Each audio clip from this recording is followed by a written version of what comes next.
तो पहला क्वेश्चन क्या है, और प्रीवियस ईयर क्वेश्चंस भी कराने वाला हूं बाद में, लेकिन पहले इस तरह के क्वेश्चन भी आपके एग्जाम में पूछे जा सकते हैं। क्वेश्चन क्या है, the compound interest on a certain some of रूपी इज रूपी 104 for 2 years and SI is 100 rupees, what is the rate of interest. देखिए बहुत सिंपल सा क्वेश्चन है, इसने जो टाइम दिया है वो तो दिया हुआ है 2 years, क्लियर है। आपको जो CI दिया हुआ है 2 years के लिए वो कितना दिया है 104, और जो आपको SI दिया है SI आपको दिया हुआ है 100 रुपीज। आपसे क्या जानना चाहता है, रेट ऑफ इंटरेस्ट। आपसे क्या जानना चाहता है, रेट ऑफ इंटरेस्ट। इस क्वेश्चन को सॉल्व करने के बहुत सारे तरीके हो सकते हैं, एक नहीं, इस क्वेश्चन को सॉल्व करने के बहुत सारे तरीके हो सकते हैं। मुद्दा यह है कि उस टाइम पे आपके दिमाग में क्या टकराता है, मुद्दा यही है कि उस टाइम पे आपके दिमाग में कौन सा क्वेश्चन टकराता है और कौन सा कॉन्सेप्ट टकराता है। तो क्या टकराएगा बताओ। देखो स्टूडेंट्स, अगर मैं CI के लिए बात करूं तो यहां पे होता है प्रिंसिपल, आपको पता ही है। यहां पे क्या लगता है, A। यहां पे कौन सा इंटरेस्ट लगता है, A। ये मैंने लास्ट क्लास में बताया, ट्री मेथड। और यहां पे क्या मिलता है, B। अब आपको पता है कि जो A है वो किसकी हेल्प से मिलता है, प्रिंसिपल की हेल्प से, और जो B है वो किसकी हेल्प से मिलता है, A की हेल्प से। अब अगर 2 साल के लिए SI, 2 साल के लिए SI कितना है, 100 है, तो पहले साल भी 50 रहा होगा, दूसरे साल भी 50, मतलब A की वैल्यू कितनी रही होगी, 50। ये तो मैं बता चुका हूं भैया, बहुत अच्छे से एक्सप्लेन किया है लास्ट लेक्चर में। A की वैल्यू कितनी आ गई यहां पे, 50। तो ये हमारा सिंपल इंटरेस्ट हो गया। लेकिन कंपाउंड इंटरेस्ट कितना है, 104 है कि नहीं है, कंपाउंड इंटरेस्ट कितना है, 104 है। तो इसका मतलब जो B की वैल्यू है वो कितनी रही होगी, 4 रही होगी। तभी तो 104 हो पाएगा या नहीं हो पाएगा, आप बात समझ रहे हैं कि नहीं समझ रहे। और ये जो B है, ये किसकी हेल्प से आता है, A की हेल्प से आता है। मतलब 4 रुपीज आया है किसकी हेल्प से, 50 की हेल्प से, इंटू 100। रेट ऑफ इंटरेस्ट निकालना है तो कितना हो गया, 8% पर एनम। ये बात समझ में आई या नहीं आई, उम्मीद है ये बात समझ में आ गई होगी। तो आंसर क्या है मेरा, ये रहा थर्ड ऑप्शन।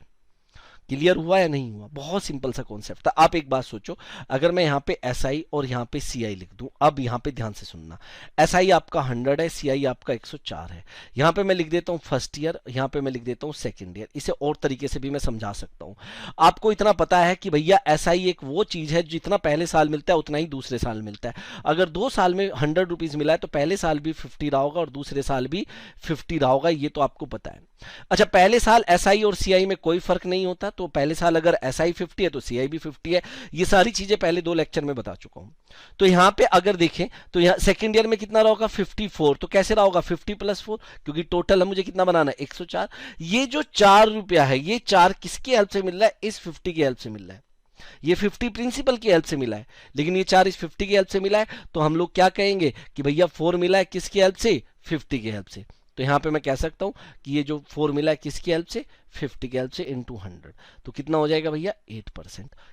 मुझे उम्मीद है क्लियर हो गया होगा, जिसने पिछले लेक्चर ध्यान से देखे होंगे उसे समझ में आ गया। ये क्वेश्चन भी आप लोग खुद से सोल्व कर सकते हैं, हालांकि मैं कराता हूं, ठीक है। The CI on a certain sum is rupee 836। मुझे जो CI है, अगर CI की मैं बात करूं, यहां पे देखिए CI आपको दिया गया कितना, 836, ठीक है। उसके बाद क्या कह रहा है, SI मुझे दिया गया, SI कितना दिया हुआ है, 800 रुपीज दिया हुआ है, ये लीजिए 800 रुपीज। और इसके बाद टाइम मुझे दिया गया है 2 years, टाइम कितना दिया गया है, 2 years। और मेरे से पूछा rate of interest, rate of interest पूछा है। कितना सिंपल है, ये प्रिंसिपल है, ये आपको पता है। यहाँ पे A रहा होगा, यहाँ पे भी A रहा होगा, और यहाँ पे क्या रहा होगा, B। और B क्या होता है, बी होता है सिंपल इंटरेस्ट और कंपाउंड इंटरेस्ट का डिफरेंस, मैं बता चुका हूं। तो आप खुद सोचो ना, यहां पे कितने का डिफरेंस आया, यहां पे 36 का, तो बी की वैल्यू कितनी आएगी, 36 ही आएगी, सीधी सी बात है। अब अगर 2 साल के लिए SI 800 है तो पहले साल भी 400 रहा होगा और दूसरे साल भी 400 रहा होगा, इसमें तो कोई दिक्कत नहीं है। तो जब रेट ऑफ इंटरेस्ट निकालेंगे, क्योंकि जो B है वो किसकी हेल्प से मिलता है, A की हेल्प से, ये बता चुका हूं। तो आर रेट ऑफ इंटरेस्ट हो जाएगा 36 लगा, किस पे लगा, 400 पे लगा, into 100। This will equals to 9% per annum. Clear होती है बात, बहुत सिंपल सी बात थी, उम्मीद है समझ में आ गई होगी। नेक्स्ट क्वेश्चन की बात करते हैं और बताइए क्या आंसर होगा। ये देखो, मैं चाहता हूं कि जो चीजें मैंने अभी पढ़ा चुका हूं आपको पिछले 2 लेक्चर में, उसके हेल्प से आप मुझे इनके आंसर्स बताइए। The simple interest on a sum of money for 2 years at 10% per annum is रुपी 600। तो मुझे SI दिया गया, SI कितना दिया गया, 600 दिया गया, टाइम कितना दिया गया, 2 years दिया गया, और आगे क्या कह रहा है, रेट ऑफ इंटरेस्ट कितना दिया गया, 10% पर एनम दिया गया। इससे ज्यादा सिंपल क्वेश्चन कोई नहीं हो सकता, क्योंकि जहां पे 10 आ गया मतलब समझो इजी है। ठीक है, रेट ऑफ इंटरेस्ट 10% आ गया। What will be the compound interest, आपसे कंपाउंड इंटरेस्ट जानना चाहता है ऑन द सेम सम पे same sum of money for the same period, इतना ही टाइम होना चाहिए और रेट ऑफ इंटरेस्ट भी यही होना चाहिए। स्टूडेंट कितना सिंपल है, क्या आएगा आपके दिमाग में सबसे पहले बताओ, क्या वो चीज आ रही है जो मैंने पढ़ाई थी? मैंने आपको पढ़ाया था कि अगर टाइम 2 ईयर्स है, अगर टाइम 2 ईयर्स है तो आप एसआई और सीआई में डायरेक्ट रिलेशन निकाल सकते हैं। जिसने नहीं देखी है लास्ट लेक्चर्स वो देख ले अपने भैया, दोनों लेक्चर सीआई के, तभी उसे समझ में आएगा। मैंने कहा था ये कैसे होता है, 200 यहां पे होता है और यहां पे क्या आता है 200 प्लस आर, ऐसे निकालते हैं। तो ये हुआ 200 और 200 प्लस आर, आर है 10 मतलब 210, तो रेशियो विल बी 20:21। बोलो हाँ कि ना, बोलो हाँ कि ना। आप कहेंगे जी बिल्कुल हाँ। अब आपको एसआई और सीआई का रेशियो निकाल लिया आपने, मतलब आपको ये है एसआई और एसआई आपको दिया गया कितना 600, मतलब the value of 20 part equals to 600, तो 1 पार्ट की वैल्यू कितनी हो जाएगी 30। भैया कुछ नहीं है, 1 पार्ट निकालने के लिए 600 को आप 20 से डिवाइड कर दीजिए तो कितना आ जाएगा 30 आ जाएगा। तो आप इधर भी 30 से मल्टीप्लाई कर लीजिए, तो अगर 30 से मल्टीप्लाई करेंगे तो कितना आ जाएगा 630। This is the right answer. Clear होती है बात, समझ में आती है नहीं आती है? उम्मीद है बिल्कुल समझ में आती है। तो आंसर मेरा हो चुका है 630। ये रिलेशन मैंने आपको बताया हुआ है, ठीक है। पुरानी पीडीएफ्स देखिए, पुराने नोट्स देखिए, आपको खुद ब खुद याद आ जाएगा। लाइक करें, शेयर करें, सब्सक्राइब करें जल्दी से फटाफट। नेक्स्ट क्वेश्चन मैं चाहता हूं कि आप इसे विद इन सेकेंड सॉल्व कर दें। कैसे कर सकते हैं सुनो। The compound interest on a sum of money for 2 years, time 2 years दिया है, ये तो आपको यहां से पता चल ही गया है। इसके बाद क्या कह रहा है, eight 8% per annum, rate of interest आपको दिया गया 8% पर एनम, ये भी दिया गया है, ठीक है। और जो आपको सीआई दिया गया है, कंपाउंड इंटरेस्ट दिया गया है, वो दिया हुआ है 625 रुपीज। और आपसे क्या जानना चाहते हैं, सेम सम हो, same rate of interest, same time, तो आपसे सीआई जानना चाहता है। स्टूडेंट सबसे पहले आप लोग क्या करने वाले, आप लोग यही करने वाले हैं भाई जो अभी मैंने बताया कि सीधा एसआई दिया है, सीआई पूछ रहा है, 2 साल दिया है, तो रिलेशन फाइंड आउट कर लेंगे। ये तो आ जाएगा यहाँ पे 200 और ये आ जाएगा 200 प्लस आर, तो कितना हो जाएगा 208, 25 8 से कट करेंगे आ जाएगा 25 और ये आ जाएगा आपका 26। ये आपको दिया गया है कितना 625, मतलब 1 पार्ट की वैल्यू आपकी 624 दिया है ना, तो 1 पार्ट की वैल्यू आपकी 24 हो जाएगी। तो आप इसे भी 24 से मल्टीप्लाई कर दीजिए तो कितना आ जाएगा 600। तो आपको पहले पिछले क्वेश्चन में क्या था, पिछले क्वेश्चन में आपको एसआई दिया गया था, ये दिया गया था और आपसे सीआई पूछा था। इस क्वेश्चन में क्या है, आपको सीआई दिया है, आपसे एसआई पूछा है। दूसरा, अब एक बात और दिमाग से सोचो थोड़ा सा, क्या कि भैया अगर टाइम 2 ईयर्स है, ये पहली क्लास में बताया था, अगर टाइम 2 ईयर्स है तो सीआई ऑलवेज ग्रेटर देन होगा एसआई से, सीआई हमेशा बड़ा होगा एसआई से, ये होता है, मैं बता चुका हूं। तो अगर सीआई 625 है तो जो 624, तो जो आंसर है वो 624 से छोटा होगा। 700 624 से छोटा नहीं है, ना 750 ना 800, तो आप ऐसे भी आंसर लगा सकते थे सीधा 600। This is the right answer. Clear हुई बात या नहीं हुई? उम्मीद है समझ में आ गया। वेरी गुड, बहुत अच्छा, ये भी टेक्निक आपको यूज करनी है। नेक्स्ट क्वेश्चन स्टूडेंट्स, डिफरेंस वाले क्वेश्चन मैंने लास्ट क्लास में ही बहुत बार आपको कराए हैं। जो डिफरेंस वाले क्वेश्चन है बहुत अच्छे से कराए थे। टाइम 2 ईयर्स है तो क्या कह रहा है, the difference between compound interest and simple interest, मतलब आपको सबसे पहले तो यहां पे मैं लिख ही लेता हूं कि आपको डिफरेंस दिया गया है और डिफरेंस आपको कितना दिया गया है यहां पे 240। क्वेश्चन पढ़ लीजिए। रेट ऑफ इंटरेस्ट आपको दिया गया है 8% per annum, very good, for the time 2 years. अच्छा, टाइम आपको दिया गया है 2 ईयर्स। आपसे क्या जानना चाहते हैं, फाइंड द सम, सम मतलब प्रिंसिपल। आप इसमें रिवर्स ट्री मेथड भी लगा सकते हैं, लेकिन अगर टाइम 2 ईयर्स है तो आप बहुत इजीली, और रेट ऑफ इंटरेस्ट भी बहुत सिंपल सी चीज है, तो आप एक बात देख सकते हैं, अगर रेट ऑफ इंटरेस्ट 8% है, ध्यान से देखना 8% पर एनम, तो एसआई कितना होगा परसेंटेज में, बता चुका हूं 16% लास्ट क्लास में। और सीआई कितना होगा ये भी बता चुका हूं 16.64%। और जिस प्रिंसिपल की ये बात कर रहा है, सम की बात कर रहा है, वो हमेशा 100% होता है, ये बात हो चुकी है हमारी। अब स्टूडेंट्स, इसने रुपीज में मुझे डिफरेंस दिया है। अब सुनना ध्यान से, देखो बहुत मजेदार बात बता रहा हूं। अगर मैं यहां पे देखूं कि भैया परसेंटेज में कितने का डिफरेंस है, अगर मैं यहां पे देख रहा हूं ये परसेंटेज में कितने का डिफरेंस है, दिख रहा है ना यहां पे, तो परसेंटेज में डिफरेंस है 0.64% का, और इसकी वैल्यू रुपीज में कितनी दी गई है 240 दी गई है। तो यहां से मैं ये पॉइंट हटाता हूं और यहां पे ये 2 जीरो बढ़ जाएगी। मैं यहां से 1% की वैल्यू निकाल लेता हूं। 1% कितना हो जाएगा 24,000/64। लेकिन मुझे निकालनी है 100% की वैल्यू, तो 100% निकालना आपके लिए बहुत ईजी है। दोनों तरफ 100 से मल्टीप्लाई कर देंगे तो 100% की वैल्यू आ जाएगी या नहीं। अब अगर सॉल्व करना है, अगर मैं 8 से कट करता हूं तो सॉल्व करेंगे तो सॉल्व करना भी आसान है। अगर मैं 8 से कट करूं तो 8 और ये कितना आ जाएगा 3000, ठीक है। अगर मैं 4 से कट करता हूं तो ये आ जाएगा 25, ये आ जाएगा 2, इससे कट करेंगे तो कितना आ जाएगा 1500, और 1500 इंटू 25 हमारा कितना हो जाएगा 37500। ये आंसर है। क्लियर है? First option. आपको मैंने फॉर्मूला भी तो बताया था, अगर याद हो आपको। फॉर्मूला क्या बताया था बताओ, फॉर्मूला याद है या नहीं है? फॉर्मूला याद है या नहीं है? हाँ, फॉर्मूला देखते हैं। मैंने आपको बताया था, कलर चेंज कर लेता हूं, ये दिख नहीं रहा है। मैंने आपको फॉर्मूला बताया था कि सम इक्वल्स टू डिफरेंस, तो डिफरेंस कितना दिया हुआ है 2 साल के लिए बताया था, into 100 upon R into R, ये बताया था। तो ये कट हो जाएगा 30 टाइम, ये अगर 4 से कट करेंगे तो 25 और ये आ जाएगा 50। क्लियर है? तब भी आपका यही आंसर आएगा। तो आप फॉर्मूले के थ्रू भी कर सकते हैं। सॉरी, फिर से डिफरेंस वाला क्वेश्चन है, आप इसे रिवर्स ट्री से भी कर सकते हैं। तो हमेशा की तरह ये भी आपका होमवर्क है और आप होमवर्क का बिल्कुल सही आंसर दे रहे हैं भाई, गजब का आंसर आप लोग देते हैं। तो मैं यहां पे प्लीज भी लिख रहा हूं कि भैया इसका आंसर जरूर दें, मेरी रिक्वेस्ट है आपसे। The difference between simple interest and compound interest on a certain sum of money for 3 years at 10% per annum 15.50। तो आपको ये पता है कि अगर SI की बात करें तो 3 साल में टोटल 30% हो जाएगा, लेकिन अगर CI की बात करें तो ये आपका 33.10, ये बता चुका हूं। अब यहां पे आप लोग डिफरेंस देख लीजिए कितना आ रहा है, 3.10% का आ रहा है, जो कि किसके इक्वल होगा और प्रिंसिपल क्या होगा, इतना आपने बताना है। देखो ये बेसिक था, ये मैं बता दिया आपको। क्लियर है? Very good student. अब आगे चलते हैं। अच्छा, एक और नोट करके लिख लीजिए, कई बार क्वेश्चन आता है इस तरह का। ये बहुत अच्छा पॉइंट बता रहा हूं, इसे नोट करके लिख लीजिए। देखिए, मान लीजिए आपके पास प्रिंसिपल है P, कुछ रेट ऑफ इंटरेस्ट है, आपको आफ्टर 2 ईयर्स अमाउंट दिया है A1, ये अमाउंट है जी A1, and after 4 years amount दिया A2, आफ्टर 4 ईयर्स A2, या दूसरा, ये तो फर्स्ट हुआ। अभी बस सुनते चलो।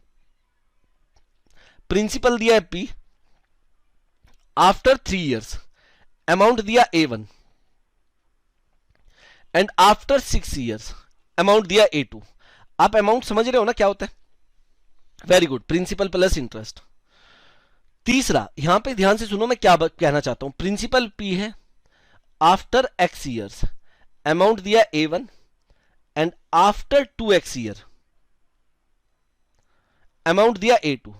मतलब जब टाइम क्या हो रहा है आपका, टाइम के साथ क्या गेम चल रही है, देखो टाइम डबल हो जा रहा है। 2 ईयर से कितना हुआ, फिर 4, 3 से कितना हुआ 6, X से कितना हुआ 2X, तो टाइम क्या हो जा रहा है डबल। अगर ऐसे टाइम डबल हो रहा है तो आपका जो ये प्रिंसिपल है, ये जो A1 है, ये जो A2 है, इनके बीच में एक रिलेशन होता है। ये जीपी सीरीज हमेशा बनाता है और रिलेशन होता है A1 का square equals to P into A2। ये जीपी सीरीज आपको जरूर पता होगी क्या होती है। ये एक रिलेशन होता है जो आपको पता होना चाहिए। मतलब यहां पे हो जाएगा कि always A1 into A1 equals to P into A2। A1 का स्क्वायर का मतलब तो यही हुआ ना। तो ये आपने कभी नहीं भूलना भाई, डायरेक्ट क्वेश्चन पूछ लेता है आपके एग्जाम में। कंपाउंड इंटरेस्ट से सही में बहुत अच्छे क्वेश्चन पूछता है। देखो ये रहा क्वेश्चन, क्या है, a sum of money amounts to ₹12,100 in 2 years and ₹14,648 in 4 years at compound interest annually. The sum is, principal जानना चाहता है। मतलब प्रिंसिपल P था, आफ्टर 2 ईयर्स जो अमाउंट है वो आपका हो गया ₹12,100। आफ्टर 4 ईयर्स A2 होगा, कितना हो चुका है 14,641। आपसे प्रिंसिपल जानना चाहता है, तो आप प्रिंसिपल बताइए यहां पे क्या होगा। तो प्रिंसिपल बताना बहुत ज्यादा टफ काम है नहीं, आप बहुत इजीली बता सकते हैं। तो क्या हो जाएगा यहां पे देखो, A1 का square equals to P into A2। तो A1 का स्क्वायर कितना हुआ आपका 12100, इसका स्क्वायर से अच्छा है मैं 12100 का मल्टीप्लाई करता हूं, इक्वल्स टू ये क्या हो जाएगा P इंटू A2। तो प्रिंसिपल तो निकालना है और A2 आपका 14641 दिया हुआ है। तो देखो स्टूडेंट्स, ये जो 14641 होता है ना, अगर आपकी कैलकुलेशन अच्छी है तो ये 121 का स्क्वायर होता है, तो मैं इसे 121 ऐसे लिख सकता हूं। तो ये कट हो गया 100, ये कट हो गया, यहां पे अगर मैं कट करूं तो ये कट हो गया यहां पे 100 टाइम्स, और 100 इंटू 100, तो P इक्वल्स टू कितना आ जाएगा आपका 10,000। This is the right answer. Clear होती है बात? Very good. चलिए आगे चलते। तो स्टूडेंट्स अब चलते हैं नेक्स्ट कॉन्सेप्ट पे। तो नेक्स्ट कॉन्सेप्ट हमारा डबल वाला कॉन्सेप्ट है, जो कि मैंने आपको सिंपल इंटरेस्ट में भी समझाया था। तो डबल और ट्रिपल वाला कॉन्सेप्ट हम लोग सिंपल इंटरेस्ट में भी कर चुके हैं। अब स्टूडेंट देखो, सिंपल इंटरेस्ट में तो कैसे कहानी चलती थी अगर डबल की बात है, अगर आप लोगों को याद है, मैंने बहुत अच्छे अच्छे मेथड बताए, और एसआई में इसके ऊपर एक क्वेश्चन भी आया आपके पेपर में। मैंने बताया था प्रिंसिपल अगर P है तो डबल होता है तो 2P जाता है, फिर इसके बाद 3P जाता है, क्योंकि अगर फर्स्ट टाइम में P का इंक्रीमेंट लगा है तो सेकंड टाइम में भी P का इंक्रीमेंट लगेगा। अगर आगे जाए तो ये 4P हो जाएगा, मतलब इसमें भी P का इंक्रीमेंट लगेगा। इस तरीके से हर जगह P का इंक्रीमेंट लगता रहेगा। लेकिन अगर बात CI की जाए, अगर बात CI की जाए तो CI में ऐसा नहीं होता। CI में जो डबल वाला कॉन्सेप्ट है वो इस तरीके से चलता है, P से कितना जाएगा 2P, 2P से ये डबल होएगा कितना 4P, क्योंकि जब आगे लगता है तो इसे बेस माना जाता है, फिर इसे बेस माना जाएगा तो इसका डबल हो जाएगा कितना 8P, क्योंकि अमाउंट में ब्याज लगता है ना, फिर कितना हो जाएगा 16P। इस तरीके से कहानी चलती है। अगर बात ट्रिपल की हो, अब सुनना ध्यान से, ये भी बताता हूं आपको, अगर P से कितना गया 3P गया, तो फिर आगे कितना जाएगा 9P जाएगा, क्योंकि इसका ट्रिपल होएगा। फिर 9 से कितना जाएगा 27P, ट्रिपल होता चला जाएगा 81P। बात समझ में आती है? तो ये फर्क है और कुछ नहीं। बहुत सिंपल से कॉन्सेप्ट है जो कि हम लोग को आते हैं ऑलरेडी, ठीक है। और देखिए हम लोग क्वेश्चन करते हैं और इस क्वेश्चन को समझते हैं क्या कह रहा है। A sum of money placed at compound interest double itself in 4 years। तो देखो डबल हो रहा है 4, in how many years will it amounts to 8 times of itself. तो ये कह रहा है कि देखो P से 2P जाने के लिए, P से 2P जाने के लिए इसे कितना टाइम लगा है, 4 साल लगे डबल होने के लिए। तो भैया 2P से 4P जाएगा तब B से 4 साल लगेंगे, क्योंकि हर बार डबल होने में 4 साल लगते हैं। और 4P से जब ये 8P जाएगा फिर से इसे टोटल 4 years लगेंगे। तो जो टोटल टाइम है यही ये जानना चाहता है। बहुत सिंपल सा कॉन्सेप्ट है। तो 4 + 4 + 4, तो टोटल टाइम हो गया हमारे पास 12 years। इससे ज्यादा सिंपल कॉन्सेप्ट नहीं होता है और इससे ज्यादा सिंपल क्वेश्चन आपसे पूछता भी नहीं है। लाइक कर दो फटाफट से। ये क्वेश्चन देखो मैं बता चुका हूं, बार बार इस तरह के क्वेश्चन हमारे सामने आ रहे हैं। A sum of money at compound interest amounts to thrice, 3 गुना हुआ है thrice, in 3 years। In how many years will it be 9 times. तो थ्राइस हुआ है मतलब P से 3P गया है भैया, और 3P से 9P जाएगा। कई लोग 6P पहुंचा देते हैं, वो गलत है। 3 गुना हुआ है, थ्राइस हुआ है, तो थ्राइस हुआ है तो 9P जाएगा कि नहीं जाएगा। और सिंपल सी बात है, P से 3P होने में इसे कितना टाइम लगा है, 3 years लगे हैं, तो यहाँ पे थ्राइस होने में भी 3 years लगेंगे। अब टोटल टाइम की अगर मैं बात करूं, जो टोटल टाइम मुझे लग रहा है 3 + 3 कितना टाइम लग रहा है, 6 years लग रहे हैं। बात समझ में आई? इसमें कोई डाउट नहीं है? वेरी गुड, कोई डाउट तो बहुत अच्छी बात है स्टूडेंट्स। एक और क्वेश्चन देखिए क्या कह रहा है। A sum of 4000 deposit at compound interest double itself in 5 years, what will amounts to after 25 years at the same rate। कुछ नहीं है, प्रिंसिपल P है, P से 2P हो जा रहा है कितने साल में, 5 साल में। अगले 5 साल में ये 4P हो जाएगा, उससे अगले 5 साल में ये 8P हो जाएगा, उससे अगले 5 साल में ये 16P हो जाएगा, उससे अगले 5 साल में ये 32P हो जाएगा। टोटल 25 साल होने हैं। अभी कितना हुआ है, 5 year, 5, 10, 15, 20 और 25, तो 32P हो जाएगा। मतलब P की वैल्यू हमें दी गई है, कितनी दी गई है P की वैल्यू अगर बात करें तो एक सेकेंड, P की वैल्यू हमें 4000 दी है, P की वैल्यू 4000 दी है, तो 32 की P की वैल्यू कितनी हो जाएगी, 32 इंटू 4000। बात समझ में आ रही है? जो कि आ जाएगा 1,28,000। बहुत सिंपल सा क्वेश्चन है, यही मेरा सही आंसर। बहुत सिंपल सा क्वेश्चन है और यही मेरा सही आंसर है। बताइए समझ में आई बात या नहीं आई? इतने सिंपल क्वेश्चन। अब देखो, अगर मैं यहां पे बात करूं प्रीवियस ईयर क्वेश्चन की, ये क्वेश्चन आपका प्रीवियस ईयर में पूछा गया, बहुत लाजवाब क्वेश्चन है। मुझे लगता है कि अगर आप लोगों ने कंपाउंड इंटरेस्ट जितना मैंने पढ़ाया है, अगर वो ध्यान से पढ़ा होगा तो आपके दिमाग में तरीके टकराएंगे। बहुत बढ़िया क्वेश्चन है। अब ये नहीं कहना कि यार इसका तो लेवल हाई है क्वेश्चन का, आपने इस लेवल का पढ़ाया नहीं है, लेकिन मैं कह रहा हूं जिस लेवल का पढ़ाया है उससे सारे क्वेश्चन सॉल्व होंगे आपके एग्जाम के। ऐसे तो मैं कहने को 10 क्लास और ले लूंगा कंपाउंड इंटरेस्ट पे, और टफ टफ क्वेश्चन करेंगे, लेकिन टाइम कम है, हमने पेपर के पॉइंट ऑफ व्यू से पढ़ना है। ज्ञान अर्जित करने की बात अभी फिलहाल नहीं है, ज्ञान अर्जित करने के लिए पूरी जिंदगी पढ़ी है, पूरी दुनिया पढ़ी है। क्वेश्चन समझो क्या है। Anita borrowed 2 equal sums at beginning of 2 successive year at 10% compound interest. At the end of second year, she paid 12,474 to settle her debts. How much did she borrow each year? एक बात सुनो, उसने पहले साल मान लीजिए P पैसा लिया। अब एक साल तक, पहले साल तक ध्यान से समझना, बहुत इंपॉर्टेंट क्वेश्चन है भाई। जो पहला साल कंप्लीट हुआ इस पे इसका 10% रेट ऑफ इंटरेस्ट लगता रहा, ठीक है। मतलब अगर यहां पे मैं अमाउंट की बात करूं, ध्यान से सुनना, बहुत अच्छी बात बता रहा हूं, पहले साल के बाद जो अमाउंट हुआ आफ्टर 1 ईयर, तो प्रिंसिपल पे मतलब पी पे 10% का इंटरेस्ट लग के कितना हो गया भैया, देखो 10% का इंटरेस्ट लगा, ध्यान से देखो, एक साल के लिए मतलब 1/10, 10 पे 1 का इंटरेस्ट लगा तो कितना हो गया 11/10। ये हम लोग क्या कहते हैं, 10% इंक्रीज होके 110% हो गया। जब इसे फ्रैक्शन में चेंज करेंगे तो यही तो आएगा या नहीं आएगा, तो कितना आएगा 11/10 ही तो आएगा। तो ये हो गया मेरा 11/10, 11/10। इतना पैसा तो मेरे ऊपर उधार हो चुका था ऑलरेडी, इतना पैसा किसकी वजह से, टोटल इस पी की वजह से। अब मैंने क्या किया कि भैया मुझे और पैसे की जरूरत पड़ी, और कितने पैसों की जरूरत पड़ी, जितना ये था। तो दूसरे साल के पहले दिन मैंने इससे पी पैसा और ले लिया। अब मेरे ऊपर पैसा उधार हो चुका है ये टोटल, अब मुझे इस पे इंटरेस्ट लगेगा, इस पे। दूसरे साल तक फिर से 10% लगता रहा। अब ये जो दूसरे साल का 10% है ये किस पे लगेगा, इस पे लगेगा। तो देखो अब कितना हो जाएगा total, P into 11/10 plus P, इस पे 10% और लगा तो फाइनली ये कितना हो जाएगा 11/10 हो जाएगा। नहीं, अमाउंट, बात अमाउंट की हो रही है। और ये जो फाइनली मुझे पैसा देना पड़ा वापस, वो देना पड़ा 12,474। बताओ समझ में आती है बात या नहीं आती है?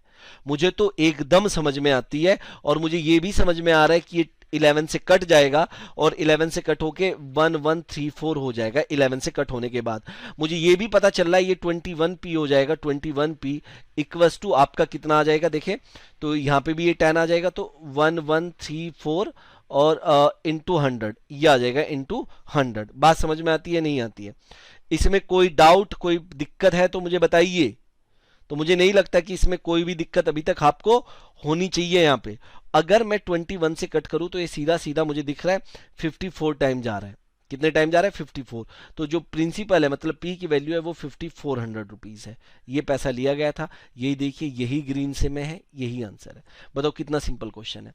अरे पहले पी पैसा लिया, उस पे भाई इतना अमाउंट हो गया पहले साल के बाद, अगले साल मैंने पी और ले लिया, ये तो था ही मेरे पास, ये तो है ही है, इस पे 10% और इंक्रीज हो जाएगा। इंक्रीज होने के बाद ये हो गया, तो आप इसे परसेंटेज समझो, आप इसे समझो मत कि ये कंपाउंड इंटरेस्ट है, नहीं, आप समझो कि पहले किसी गांव में पी लोग थे, उसमें 10% बढ़ गए, उसमें 10% और बढ़ गए, ये बढ़ गए, और पी लोग और आ गए, फिर उसके बाद 10% और बढ़ गए, और तब जाके ये लोग कितने हो गए टोटल 12,474। तो ये क्या एक तरीके से परसेंटेज है बस। Next, the compound interest accrued on sum, ये बहुत बहुत लाजवाब क्वेश्चन है। The compound interest accrued on a sum of, मतलब प्रिंसिपल दिया गया है कितना 4400 रुपीज। बहुत प्यारा क्वेश्चन है। At the end of 2 years, जब टाइम दिया है 2 ईयर्स, तो मैंने जो इंटरेस्ट दिया है total is 1119.36। What will be the simple interest, मेरे से ऐसा ही पूछा गया है, ठीक है। On the same at the same rate for double the time, rate of interest same रहेगा जो ऊपर ही था, लेकिन टाइम डबल हो जाएगा, मतलब टाइम कितना हो जाएगा 2 ईयर्स हो जाएगा, ओ सॉरी 4 ईयर्स हो जाएगा। इसमें कोई दिक्कत है नहीं है? चलिए वेरी गुड। तो स्टूडेंट्स अब समझो यहाँ पे ध्यान से समझना, बहुत सही क्वेश्चन है। अब हमारे पास नीचे रेट ऑफ इंटरेस्ट नहीं है, नीचे के लिए प्रिंसिपल यही रहेगा 4400। अगर रेट ऑफ इंटरेस्ट पता चल जाए तो ऐसा ही आ जाएगा या नहीं आ जाएगा? अगर मान लीजिए यहाँ पे रेट ऑफ इंटरेस्ट पता चल जाए तो हमारे पास प्रिंसिपल हो जाएगा, टाइम हो जाएगा, रेट ऑफ इंटरेस्ट हो जाएगा, तो ऐसा ही तो निकल ही जाएगा या नहीं निकल जाएगा? कैसे निकलेगा? देखो 2 इयर्स की बात है यहाँ पे, 2 इयर्स में ऐसा ही लगा कितना, 1119.36। ये किस पे लगा? ये लगा 4400 पे, इनटू 100। सिंपल सी बात है, सॉल्व करेंगे 25.44% आ गया। तो टोटल जो कंपाउंड इंटरेस्ट है इन परसेंटेज वो कितना लगा है? 25.44%। मैंने ये बताया हुआ है कि 2 साल में 25.44% कब आएगा?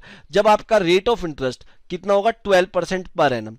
ये एसआई सीआई के लिए बात हो रही है, जब कितना होगा? 12%। आप देखो ना, मैंने ये बताया हुआ है भैया, A plus B plus A B upon 100।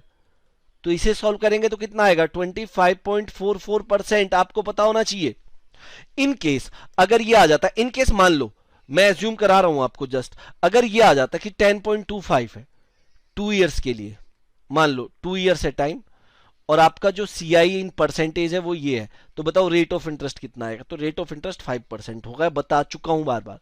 मान लीजिए अगर 2 इयर्स के लिए आपका सीआई ये मान लीजिए 16.64% आता है मान लीजिए, तो आपका जो रेट ऑफ इंटरेस्ट है वो कितना आएगा? 8%। वेरी गुड, ये करा चुका हूं सारी चीजें, है कि नहीं? मान लीजिए 2 इयर्स के लिए आपका सीआई 21% है, तो रेट ऑफ इंटरेस्ट कितना आता था? 10%। ये सब हो चुका है। तो अब यहां पे देखो, अब हमारा जो रेट ऑफ इंटरेस्ट है वो आ चुका है 12% पर एनम, टाइम 4 इयर्स है, एसआई इन परसेंटेज कितना हो जाएगा? 48%। भैया अगर एक साल में 12% है तो 4 साल में 48%। किसका? प्रिंसिपल का, मतलब 4400 का 48%, जो कि आ जाएगा 2112। This is the right answer, ये रहा। तो उम्मीद है अब आप लोगों को पता चल गया होगा कि प्रीवियस क्वेश्चन भी ऐसे ही होते हैं जैसे हम लोगों ने अभी तक सारी चीजें सीखी है, इसमें कोई दिक्कत नहीं होनी चाहिए थी। क्लियर है? तो बहुत बढ़िया बात है अगर क्लियर है तो। अब स्टूडेंट्स, कुछ स्टूडेंट कह रहे थे कि कंपाउंडेड क्वार्टरली का भी बताओ। अगर कंपाउंडेड, ठीक है, ऐसे लिखा हुआ है कंपाउंडेड क्वार्टरली,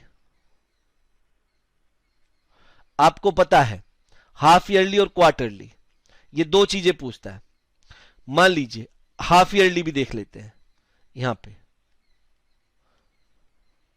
तो कुछ नहीं है। हाफ ईयरली का मतलब ये होता है कि देखो पहले तो पूरे एक साल में, कंपाउंडेड एनुअली का मतलब है कि एक साल में एक बार इंटरेस्ट लगना, हाफ ईयरली का मतलब है कि हर आधे साल के बाद इंटरेस्ट लगना।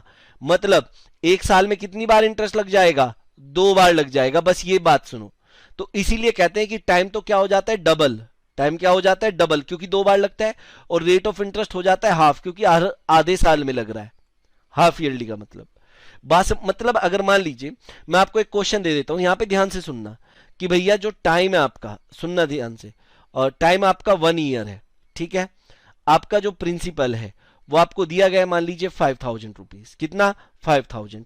और जो रेट ऑफ इंटरेस्ट है वो मैं कह देता हूं कि 40% पर एनम है। तो बताइए कंपाउंड इंटरेस्ट क्या होगा?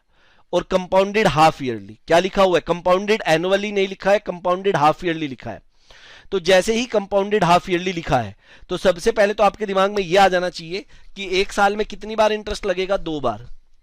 2 बार लगेगा, और रेट ऑफ इंटरेस्ट 40% नहीं होगा, कितना हो जाएगा? हाफ। कितना? 20%। का मतलब क्या होता है? 1/5।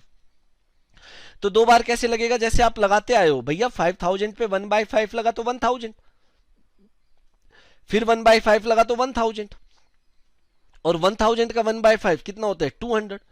तो ये आ जाएगा आपका कितना? 2200। ये बात समझ में आती है नहीं आती है? भाई आनी चाहिए समझ में ना। हाफ ईयरली मतलब 2 बार लगेगा, और 2 बार इंटरेस्ट कैसे लगता है? ऐसे। 3 बार कैसे लगता है? बताया हुआ है, सब कुछ तो बताया हुआ है।